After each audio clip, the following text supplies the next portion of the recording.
हम किसी से भी झगड़ने के लिए तैयार हैं, हम किसी भी लेवल तक जाने के लिए तैयार हैं, क्योंकि हम अपना हक लेने के लिए तैयार हैं। बराबर क्या है हमारा हक? जिंदगी भर हमने पैसे भरे, पहले 417 रुपये भरते थे हर महीने, फिर 541, अभी पिछले 12 साल से 1250 रुपये भर रहे। और इतना पैसा भरने के बावजूद अगर आप वैल्यूएशन के हिसाब से देखो, वैल्यूएशन क्या है, सोने के भाव के हिसाब से देखो, तो आज हर किसी का सरकार के पास 20 लाख रुपए जमा है। मतलब तब के 417 और आज के 417 इसमें फर्क है। तो जो हमने भरा है उसका हिसाब वैल्यूएशन के हिसाब से करें तो आज सरकार के पास आप सबका कम से कम इंडिविजुअली 20 लाख रुपए जमा है। 20 लाख रुपए जो जमा करने बैंक में, तो मुझे 15,000 रुपए ब्याज मिलता, बराबर क्या बोलो? और मैं जब भी चाहता मेरे 20 लाख वापस मिल जाए, जब भी मैं चाहता मेरे 20 लाख रुपए वापस भी मिल जाते। यही स्कीम थी पहले, लेकिन इन निर्दयी लोगों ने ये स्कीम के पैर हाथ काट के आज इतने बड़े समाज को, जिसने देश को आगे बढ़ाया, भिखारी बना दिया, गरीब बना दिया है, लाचार बना दिया है, याचक बना दिया है। और आज इससे हम पर क्या फर्क पड़ता है मैं बताऊं। जब हम पगार लाते थे, वेतन लाते थे, सैलरी लाते थे हर महीने, जब हम वर्किंग में थे, तो हम घर के कर्ता पुरुष थे, बाबा है, दादा है, पहले खाना मिलता था, गरम गरम उसमें घी मिलता था। मछली है तो पहले मछली उनको मिलता था, बाकी लोग बाद में खाते थे। आज 1,000 रुपए लाने वाला बाबा किसी को नहीं चाहिए। आज हमारे घर में हमारी इज्जत नहीं है, हमारे घर में हमारी इज्जत नहीं है। हमारी हालत उस झाड़ू जैसे हुई है, इसने पूरा घर झाड़ दिया और बाद में दरवाजे के पीछे उल्टा रख दिया। बराबर है? वो पोतरे जैसे हुई है, पोछा कर लिया पूरे घर को तो बाद में निचोड़ के सुखा दिया। और फिर कोई घर में मेहमान आता है तो बोलता है ये पोछा यार दिखने लगा है, इसको वृद्धाश्रम में भेजो। ये जिल्लत की जिंदगी हमारे नसीब में हमारे इस व्यवस्था ने लगी है। सरकारें अनेक लोगों की हो गई, ये भी पार्टी की, वो भी पार्टी की, सबने अपना अपना पेंशन बढ़ा दिया। सांसदों को पेंशन, विधायकों को पेंशन, 4-4 पेंशन। और जिसने कॉन्ट्रीब्यूशन किया उस आदमी को आज मरने के लिए छोड़ा है। यही चीज जो हमारी यूनियन है, ट्रेड यूनियन, जब आप वर्किंग में थे तो आप उसके मेंबर थे, किसी भी यूनियन के, वो चाहे सीटो हो, आइटक हो, बीएमएस हो, इंटक हो, तब तक उन्होंने पार्टी फाड़ने में अपनी क्षमता आपने दी। दादा जब तक आपने पार्टी फाड़ने की क्षमता दी, तब तक उन्होंने आपको यूज किया है, आपसे पैसा लिया है। और जब आप रिटायर हो गए तो आप उनके सदस्य नहीं है। आज आप किसी यूनियन के सदस्य नहीं है, तो मेरे से पैसा लेके जैसे व्यवस्था ने चीट किया, वैसे कि ट्रेड यूनियनों ने भी हमको चीट किया है, ठगा है। और आज एक भी ट्रेड यूनियन हमारे पेंशन के लिए कभी रास्ते में उतरी? आजकल जब देख रहे हैं कि मुर्गा अंडे देने वाला, मुर्गी अंडा देने वाली है, तो फकीर बोलते हैं मेरा अंडा है, देखो अल्लाह आपने 2-4 दिन पहले। बराबर है? बीएमएस जो पहले 3,000 मांग रही थी, पहले नहीं बनता है। बराबर है क्या? बहुत बीएमएस से लीडर बैठे यहाँ पे, पहले बोल रहे थे आपका हाथी नहीं बनता है, बाद में बोलते ठीक है मूर्ति 3000 दे दो। मुझे मिले एक दिन, मैंने बोला आपके बाप का माल है क्या? 3000 दे दो, तुम्हारे बाप का माल है क्या? तुम सरकार के ठेकेदार हो क्या? अबे पैसा हमारा है, हमारे बाप का है, लेके और उतना ही लेंगे जितना मांगे। बाद में बोलता है 5000 दे दो। मतलब ये दलाली की आदत सभी इनकी गई नहीं। दलाली करने की आदत जो ट्रेड यूनियनों को है, बराबर है ना?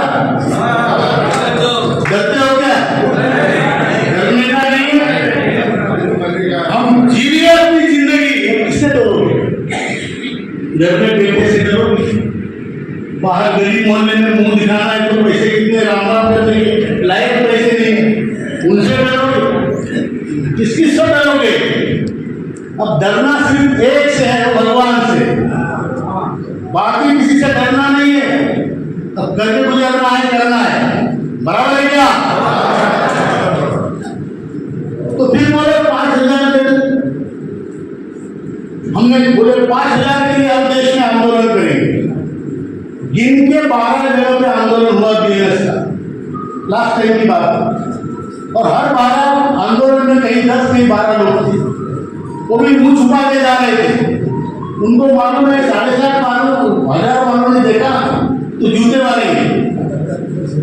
और अभी आज वही बीएमएस 7,500 और महीने भत्ता मांग रही है। क्यों क्यों मांग रही भाई? क्योंकि वो आपको मिलने वाला है। अब क्या है, हम जो है, हम जंगली कुत्ते मालूम है? बहुत बढ़िया शिकार करते हो, वो हम लोग है। और जो पालतू कुत्ता होता है आंगन का, उसको पहले पता चलता है आप चूल्हे पे क्या कर रहा है, हड्डी मिलेगी कि नहीं मिलेगी, बराबर? पालतू कुत्ते को पहले पता चला 7,500 महीने भत्ता मिल रहा है, और जंगली कुत्ता शिकार करके आया है, बराबर है क्या? चिंता मत करो, भगवान हमारे साथ है। और ये जो इकोसिस्टम है, जो कायनात है, वो हमारे साथ है। आपको 7,500 महीने भत्ता मिलेगा, मतलब मिलेगा, इसमें कोई दो राय नहीं। और किसको मिलेगा? जिसको 1 रुपया भी पेंशन मिलती है। मैं जानता हूं 36,60,000 लोगों को 1,000 से कम पेंशन। इसको भी 1 रुपया भी पेंशन अगर आपको है तो आपको 7,500 महीने भत्ता मिलेगा।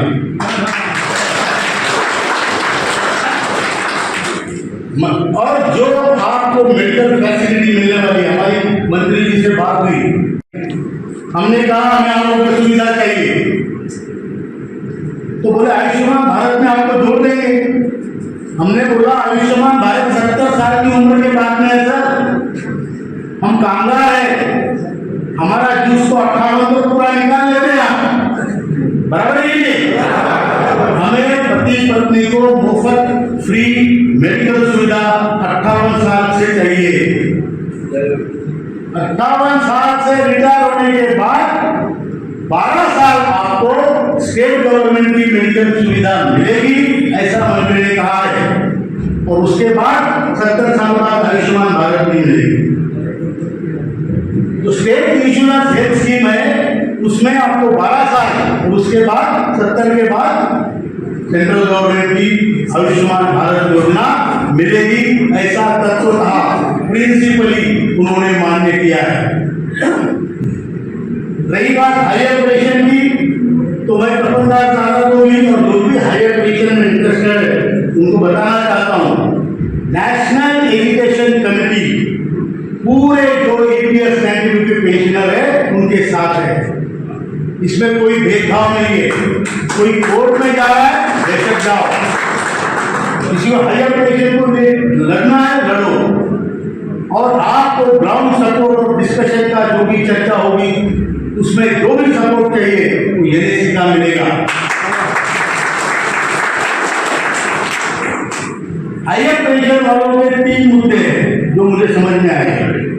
एक तो इन्होंने कोई विंडो खोली मतलब एप्लीकेशन भरो कंप्यूटर के लिए।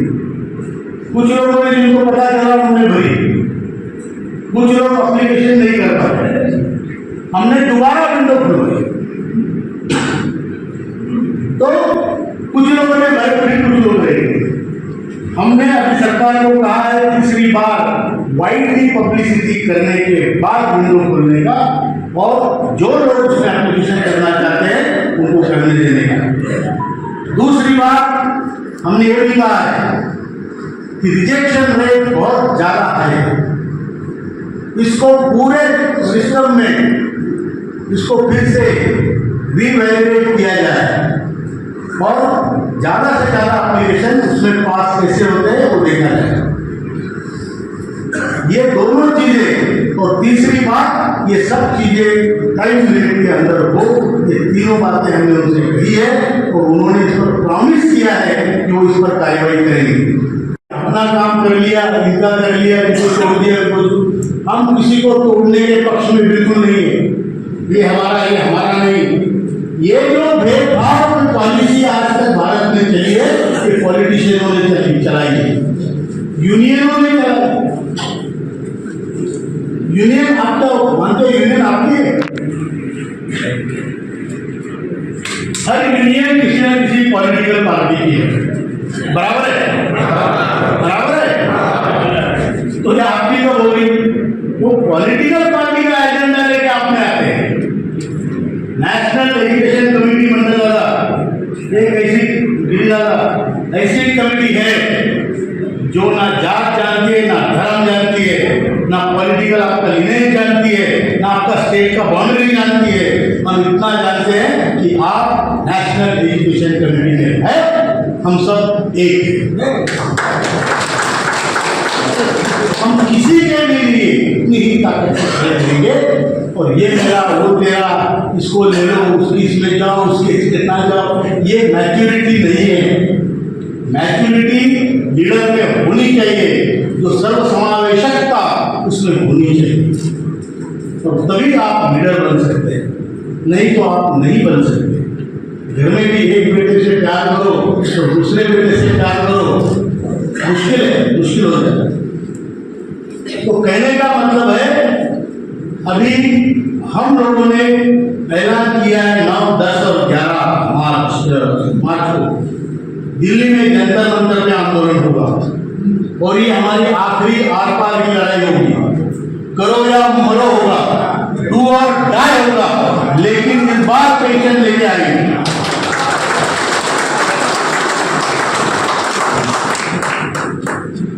मैं आपको बताना चाहता हूँ, परसों निकलने से एक दिन पहले, एक दिन पहले मुझे आदरणीय हेमा मालिनी जी का फोन आया। वो बोले ये आंदोलन किसलिए कर रहे हो, तो करना चाह रहे काम आपका। हमने बोले कब कर रहे हो, तो लास्ट 4 साल से बोल रहे कर रहे हैं, अभी तो किया नहीं। बोले क्यों बूढ़े लोगों को तकलीफ देते हो या आने का, आंदोलन करने का। उनका कंसर्न था, सीरियस कंसर्न था। वो कंसर्न मेरा भी है। दादा मेरी बात सुन लो, मैं ज़्यादा दूर से आया हूँ। हमने बोला मैडम हम वैसे भी मरने वाले हैं, अगर हम फर्क इतना है, हम वैसे लाचारी नहीं बनते, हम स्वाभिमान से मरना चाहते हैं, बराबर है क्या? और इसलिए हम दिल्ली आएंगे। सरकार को अगर कोई फिक्र है तो वो मुक्ति देंगे, हम अपनी बात कहेंगे, वहां आके कहेंगे और डंके की चोट कहेंगे। और इसके बाद मुझे पता चला, मंत्री जी के पीएस का कोई मैसेज उन्होंने भेजा अपने महासचिव आदरणीय वीरेंद्र सिंह के पास कि 5 तारीख को मीटिंग के लिए बुला रहे हैं।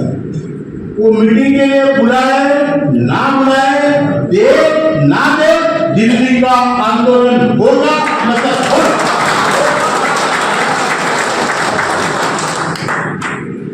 क्योंकि हम तंग आ गए, हमारे साथ जो चीटिंग पूरी जिंदगी में हुई है, ये बहुत बड़ी त्रासदी है। आपको अगर सब्जी लेने जाते हो, 5 रुपए की कम सब्जी मिली दादा, तो आप झगड़ते सब्जी वाली से, बराबर है? गांधी क्यों मारी बोलते, डंडी मारी से सारा। और यहाँ पूरी जिंदगी की डंडी मार दिए, गुस्सा नहीं आया? गुस्सा आया कि नहीं? इसका हिसाब लेना है और हर किसी के नसीब में लड़ना नहीं होता। आज ये संगठन इतना बड़ा बना है कि आपको ये शक्ति मिली है कि आप लड़े, नहीं तो सड़ते सड़ते मर जाते मालूम नहीं होता। बराबर है? और कुछ फुर्ती का फुर्तटा कर बिना करके मरने का वो दुख और होता है। आज हम मरने वाले तो सब है, मैं भी हूँ, आप भी है, इसमें कोई अमर नहीं है। बराबर? लेकिन आप क्या करके मरते हो इसमें फर्क पड़ता है। बराबर है? अगर आप लड़के मरते हो तो फर्क पड़ता है, या सड़ते सड़ते घर में सड़ते सड़ते मरो, या रण में लड़ते लड़ते मरो, चॉइस आपकी। हिम्मत से मरो, हिम्मत से मरो। ये मेरा देश है, मेरे बाप का देश है, मेरे और मेरे बाप के बीच में कोई सौदा दलाली नहीं चलेगा। बराबर? और इसलिए हम जाएंगे अपना हक लेंगे। गीता में कहा है, फिर से दोहराता हूं, स्वर्गम जित्वा वा भोक्ष से मही तस्मात् उत्तिष्ठ कौन्तेय युद्धाय कृतनिश्चय। माने कि तू हट हो जाएगा, मर जाएगा तो तुझे स्वर्ग मिलेगा, और तू जीत जाएगा तो पृथ्वी का राज्य मिलेगा। इसलिए अर्जुन अपने कर्तव्य के पथ पर तू कुछ भी हो जाएगा तू जीतेगा, लेकिन कर्तव्य का पथ मत छोड़ना, लड़ना मत छोड़ना। लड़ेगा मरेगा तो स्वर्ग। और अभी हमने भी सोचा है ऐसी जिंदगी जीने से अच्छा है सीना ठोक के चलेंगे और मांगेंगे अपनी मांगे। कौन कौन सही बोलता है इस बात को? बराबर है? बोलो। मैं जानता हूँ आप जवानी में शेर थे, शेर भी नहीं रहे। बराबर है?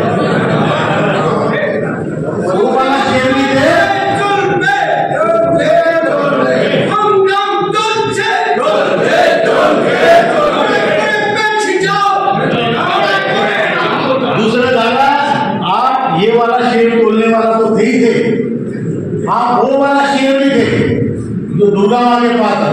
बराबर है? दुर्गापुर में बात कर रहा हूँ, दुर्गा माँ के पास है, वो शेर भी हम थे। आज हमको मालूम है हमें ना दांत रहे ना नाखून। बराबर? हमारे पास शेर तो है, शेर का दिल है, लेकिन दांत और नाखून नहीं है। लेकिन एक बात अब तक हम में है, वो है हमारी गर्जना, हमारा दहाड़ना। वो दहाड़ अभी तक है। बराबर? तो हम शेर ना नाखून से दांत से कुछ नहीं कर सकते, कम से कम दहाड़ से कर सकते। बराबर है? दहाड़ो। बराबर है? ये जो आप बोल रहे हो वो जिंदा होने का सर्टिफिकेट है, वो नहीं जो लिख के देते हो लाइफ सर्टिफिकेट। बराबर? जिंदा होने का सबूत यहाँ देने का, दिल्ली में देने का, और आपका हक आपको मिलेगा, ये मैं आपको गारंटी देता हूं।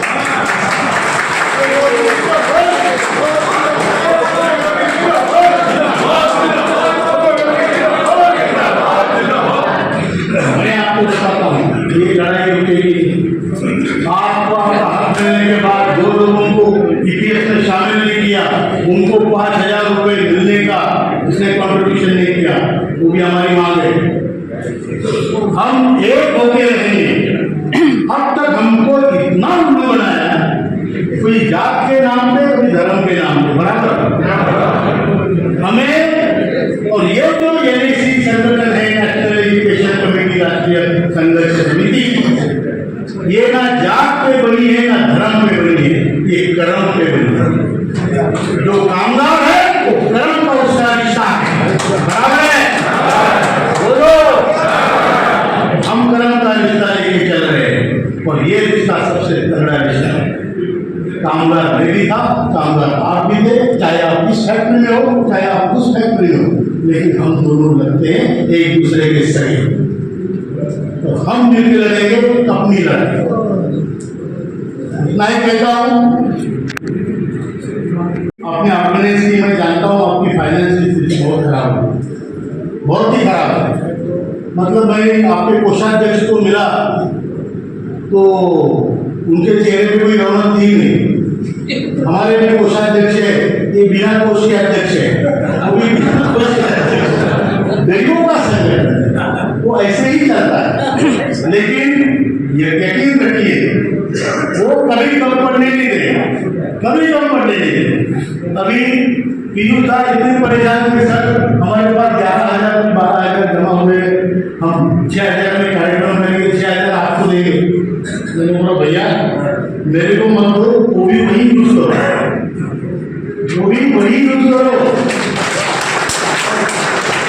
दूसरी बात आपको भी बताता हूँ, मेरा अधिकार है थोड़ा बोला आपको, ये अधिकार से बताता हूँ कि कोई भी यज्ञ बिना दान के नहीं होता, कोई भी यज्ञ बिना दान का नहीं। और आप जो कर रहे हैं महायज्ञ पूरे भारत में, ठीक है। यज्ञ में जिसके पास घी होता है वो घी डालता है, जिसके पास लकड़ी होती है लकड़ी डालता है, किसी के पास कुछ नहीं होता तो तुरंत डालता है। तुरंत तो डालते हैं, तुरंत तो कांग्रेस है यहाँ पे, तो तुरंत डालता है, मतलब रात का छिलका डालता है। लेकिन कुछ ना कुछ डालना पड़ता है, तभी यज्ञ में से महापुरुष निकलता है, यज्ञ पुरुष निकलता है। क्यों? क्योंकि उसमें सबका दान होता है। आप जब 1 रुपया देते हो तो आप ये कहते हो मेरी संगठन है, बराबर। और आप अगर कुछ नहीं देते हो तो भी चलेगा, हमको भी मालूम नहीं पड़ेगा, लेकिन आपको बुरा लगेगा। तो साईं बाबा का मंदिर है, मैं बताता हूँ ये संगठन कैसी चलती है। साईं बाबा का मंदिर है, वहाँ पे भक्त जाते हैं, बराबर। और भक्त जाते हैं तो भक्त से साईं बाबा बोलता है इधर आप मेरा दर्शन कर, बोलता है। वो आपके मन की श्रद्धा है, आप जाते हो, दर्शन करते हो, पेटी में रुपया डालते हो, नहीं डालते हो, तुम डालो तो भी प्रॉब्लम नहीं, ना डालो तो भी प्रॉब्लम नहीं, लेकिन खाना पूरा कर देना, बराबर। अपना संगठन ऐसे ही, तुम 130 रुपया दो ना दो, तुम्हारी पहचान बढ़ेगी मतलब बढ़ेगी। अब ये आपके ऊपर छोड़ता हूं कि आपका कुछ देना आपका कर्तव्य है नहीं, तो देना है तो अभी ऐसे लोग काम करने वाले उनके कमेटी में कुछ डाल जाते समय बुरी बुरी पहला आप जिसको जो देना है 1 रुपया 2 रुपया 10 रुपया देके जाओ, क्योंकि ये इन्होंने बहुत कष्ट किए पूरी कमेटी में, चाहे वो जुमदार जी हो, चांदचरण घोष जी हो, फाल्गुनी गौतम जी हो, गोलक बिहारी घोष हो, गौतम राय चौधरी जी हो, नारायण चंद्रपाल जी हो, श्री कुमार मुखर्जी हो, नरेंद्र रंजन पोद्दार जी हो, काजल कुमार घोष हो, अशोक कुंडू हो, दोलन माटो, मैं नाम लेना भूल गया, मैं किसी में कर लेता हूँ, आशिक राय जी हो, स्वपन मुखर्जी हो, रामकृष्ण घोष हो, सुशांत मुखर्जी हो, दीपाली जी हो, बेला जी हो, ये लोगों ने बहुत कष्ट किए। तो आपको यहाँ पे हमारा आपका संवाद होता है, बराबर है। और हम लोगों को भी इतना 1600 किलोमीटर आने में कोई दुख नहीं हुआ, क्योंकि इतनी बड़ी भीड़ हमने देखी दुर्गापुर में पहली तरह। आप सबका बहुत आभारी हूँ। और मैं बता रहा हूँ दुर्गापुर में इतनी बड़ी सभा, ये आखिरी सभा अपने आंदोलन से पहले की है। यहाँ से हम आगे चलने वाले सभा खत्म होने के बाद हम पहुंचेंगे 1 तारीख को सुबह, 2 तारीख को सुबह घर, 2 तारीख को घर में रहेंगे, 3 तारीख को चलेंगे दिल्ली, 5 तारीख को करेंगे मीटिंग और फिर शुरू करेंगे हम आंदोलन का। तो हम भी रुके नहीं है, आपको भी रुकना नहीं है। जो रुका वो खत्म, जो प्रवाह चलता है वो सब चलता है, जो रुक जाता है उसमें गंदगी शुरू होती है, बराबर। मैं जब घर में रहता हूँ 5-6 दिन तो मुझे लगता है मेरा ये दुख रहा है, दुख रहा है, और जब चलता रहता हूँ तो मेरा कोई दुख नहीं, आगे क्या आगे क्या, वही हमको करना है, आपको भी वही करना है। हमारी जिंदगी है, हमारा बुढ़ापा है, और हमारे ये आंदोलन ऐसा है जो इस दुनिया के द्वार भी खोलता है और उस दुनिया के द्वार भी देता है। इसलिए हम सबको इसमें बढ़ चढ़ के हिस्सा लेना है। आपके संगठन का एक प्रतिनिधि के तौर पे मैं, मेरे साथ हमारे वीरेंद्र सिंह जी और भी लोग, हम आदरणीय प्रधानमंत्री जी से 2 बार मिले, आधा घंटा चर्चा की और उनके शब्द है कि ये काम होना चाहिए। जब दूसरी बार हम मिले तो हमने बोला सर आपने तो बोला था काम होना चाहिए, 1.5 साल हो गया हमारा काम नहीं हुआ। तो बोले ये काम जो है कि मैं प्रधानमंत्री जरूर हूँ, लेकिन मैं डिक्लेयर तब तक नहीं कर सकता जब तक सारी फाइलें क्लियर होकर मेरे पास नहीं आती। ये ब्यूरोक्रेसी इतनी बड़ी चीज है भारत में कि ये बहुत जड़ सिस्टम है जो अंग्रेजों ने हमें दी है। तो हमारे अभी तो गोरे साहब थे तो वहाँ ब्राउन साहब बैठते हैं, बहुत टाइम लगता है। अभी ऑलमोस्ट सब चीजें खत्म हुई। निर्मला सीतारमण जी से मैं 3 बार हमारी बैठकें होंगी ऑफिशियली बुला के। एक बार उन्होंने दादा ट्विटर में भी डाला कि मैं कमांडर अशोक राव एलआईसी के टीम से मिली। तो फाइनेंस मिनिस्टर ने भी कहा है हमसे हो सके उनकी मदद हम करेंगे। हमने उनको बोला था कि आप श्रमयोगी मानधन योजना में 100% कॉन्ट्रीब्यूशन करते हो, जो यूनिफाइड पेंशन स्कीम है यूपीएस, उसमें 18.5% करते हो और हमारे स्कीम में 1.16 इतना ही एडमिनिस्ट्रेटिव एक्सपेंडिचर के लिए देते हो, तो आपका कॉन्ट्रीब्यूशन तो 0 है। तो आप हमारे स्कीम में कॉन्ट्रीब्यूशन क्यों नहीं करते? आप ऐसा करता है आपको कि हम आपके सौतेले पुत्र लगते हैं? भारत माता के हम सौतेले पुत्र है क्या? ये हमने उनको बोला है। श्रम मंत्री 4 बदले, हम कम से कम 50 बार हमने प्रेजेंटेशन की। हमने कैबिनेट सेक्रेटरी ऑफ इंडिया जो सर्वोच्च ब्यूरोक्रेट होता है उसके सामने प्रेजेंटेशन की।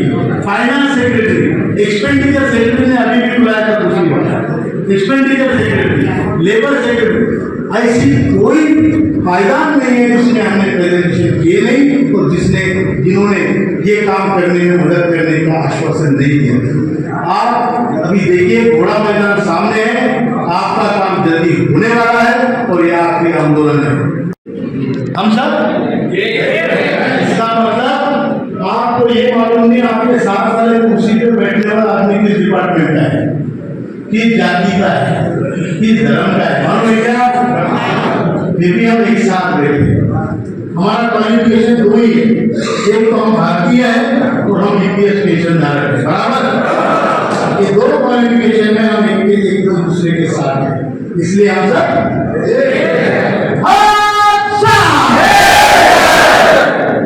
हाथ उठाओ, हाथ देखो, बुढ़े लोग नीचे, जवान लोग चाहिए जो लड़ सके और जवान की बातों से नहीं किसी से पता चलती है, बराबर। हाथ पूरे उठने से और जिसको शक है हाथ उठेगा उठेगा, दिखा देंगे डॉक्टर को, मेडिकल सुविधा फ्री में मिल रही बराबर।